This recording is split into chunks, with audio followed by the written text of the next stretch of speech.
மாண்புமிகு பேரவைத் தலைவர்களே, சுடப்பட்டு இறந்தவர்கள் தமிழை பூர்வீகமாக கொண்டவர்கள் தமிழர்கள்.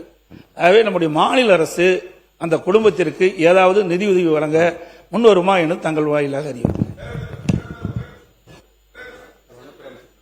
மாண்பு வனத்துறை அமைச்சர் நிற்கிறார். உட்காருங்க. மாண்புமிகு பேரவைத் தலைவர் அவர்களே,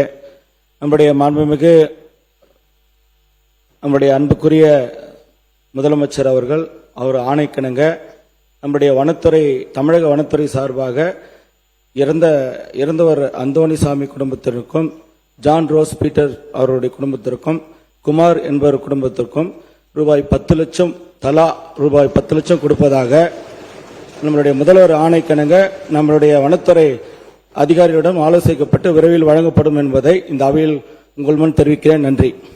மாண்புமிகு சட்டத்துறை அமைச்சர் அவர்கள் ஏதாவது சொல்ல விரும்புறீங்களா?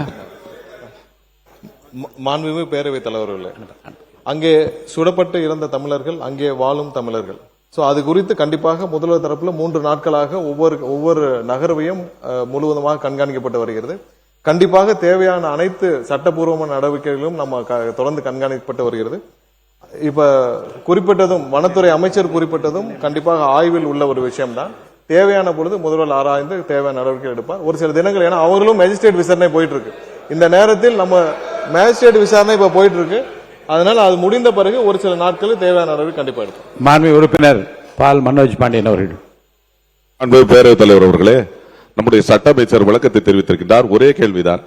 அதாவது நம்முடைய மாநில அரசு தேசிய மனித உரிமை ஆணையத்திற்கு இந்த பிரச்சனை கொண்டு போக வேண்டும் என்று உச்சநீதிமன்றமே தன்னுடைய தீர்ப்புகளில் தெரிவித்திருக்கின்ற அடிப்படையில் நம்முடைய அரசு என்ன நடவடிக்கை, மேல் நடவடிக்கை இந்த விவகாரத்தில் எடுத்திருக்கின்றது? ஏதேனும் நாம் அவர்களுக்கு கடிதங்களை அனுப்பி இருக்கிறோமா? அவர்கள் மீது குற்ற வழக்குகள், கொலை வழக்கு பதிவு செய்ய சொல்லி இருக்கின்றோமா?